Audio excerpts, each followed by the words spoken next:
उत्तल दर्पण से प्रतिबिंब का बनना।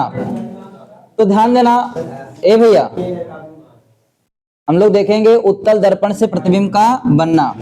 ये हमारे पास क्या है, एक उत्तल दर्पण है। तो उत्तल दर्पण जानते हो कैसा होता है? जिसका प्रवर्तक पृष्ठ कैसा हो, उभरा हुआ हो, उसे उत्तल, उसे क्या बोलते हैं हम लोग? उत्तल दर्पण कहते हैं। ये हमारे पास एक उत्तल दर्पण है। इस उत्तल दर्पण में क्या होगा, दर्पण के मध्य बिंदु को दर्पण का ध्रुव कहते हैं। दर्पण के मध्य बिंदु को दर्पण का, यह गोली दर्पण जिस खोखले गोले का कटा हुआ भाग उसका केंद्र ही वक्रता, इन दोनों को मिलाने वाली रेखा को मुख्य अक्ष कहते हैं। मुख्य अक्ष के समांतर आने वाली किरणें जिस बिंदु से निकलती हुई प्रतीत होती हैं उसे मुख्य फोकस कहते हैं। इतनी बात सबको समझ में आता है? समझ में आती है? आती है भाई? हाँ, जिनको आता हो या ना आती हो वो बताएं भाई। सबको आ रहा है ना? बहुत दूर जाएंगे तो क्या मिलेगा हमको? अनंत। क्या मिलेगा? अब इसमें तो कितने केस बना सकते हो? एक तो पहला कहाँ पे, अनंत पे रख सकते हो।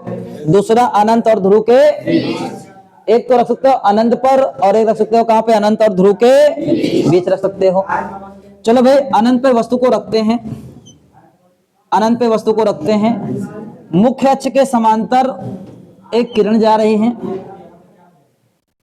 मुख्य समांतर क्या, अनंत पे अगर कोई वस्तु होता है उससे चलने वाली जो किरणें होती हैं वो परस्पर समांतर होती हैं, मतलब कि आपस में समांतर आती हैं। तो हमने एक किरण, एक वस्तु लिया अनंत पे, तो उससे किरण एक आ रही है, समांतर आएगी, परस्पर समांतर। एक किरण ये भी मान लेते परस्पर समांतर आ रही है।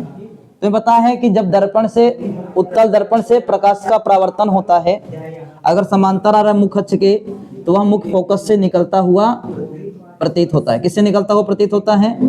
मुख्य फोकस से निकलता हुआ प्रतीत होता है। ये ऐसा लगेगा कि मुख्य फोकस से निकल रहा है। और यहाँ पर क्या हो रहा है, ये मिल रहा है।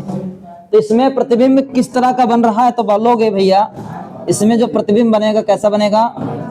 आभासी बनेगा।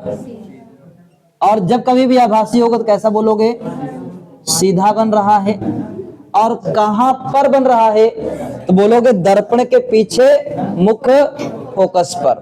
दर्पण के पीछे मुख्य, दर्पण के पीछे मुख्य फोकस पर, मुख्य फोकस पर, दर्पण के पीछे मुख्य फोकस पर। और कैसा बन रहा है भाई? तो बोलोगे बहुत छोटा बन रहा है। कैसा बन रहा है? बहुत छोटा बन रहा है। बहुत छोटा बन रहा है। ठीक है, बात समझ में आया? इसमें किसी को दिक्कत हो, कंफ्यूजन हो, डाउट हो, किसी को दुख दर्द हो इसमें बताना है किसी को? हाँ जी। वस्तु कहाँ रखें? अनंत पर रखें। वस्तु कहाँ पे रखे हैं? अनंत पर, इंफिनिटी पे रखा गया है। और किसी को कोई दिक्कत? हाँ, तुम बच्चा को अच्छे मिलना, ठीक है, तो बताएंगे। हाँ चलो भाई, हो गया, बना लिए। अगला केस देखते हैं।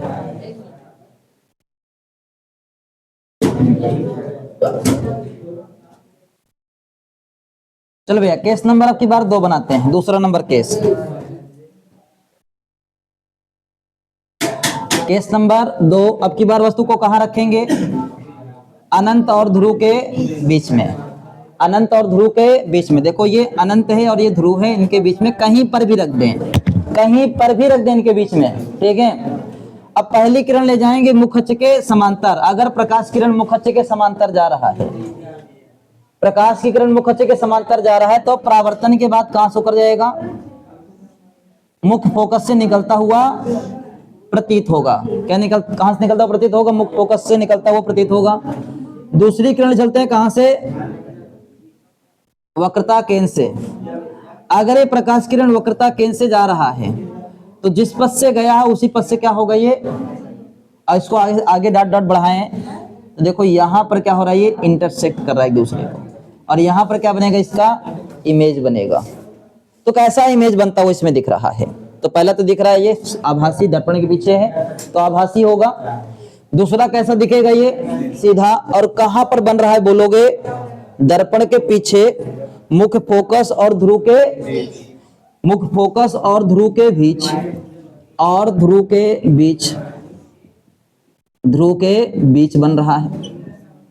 ठीक है, तो बोलोगे मुख्य फोकस, दर्पण के पीछे मुख्य फोकस और ध्रुव के बीच बन रहा है। कैसा बन रहा है बोलोगे, छोटा बन रहा है, वस्तु से छोटा बन रहा है, वस्तु से छोटा प्रतिबिंब प्राप्त होता है। कैसा प्रतिबिंब प्राप्त हो रहा है भैया, वस्तु से छोटा प्रतिबिंब प्राप्त हो रहा है। बात समझ में आया सबको, किसी को कोई दिक्कत डाउट नहीं है? चलिए भैया, ये हो गया उत्तल दर्पण से प्रतिबिंब का बनना। सब लोग बना के दिखा सकते हो?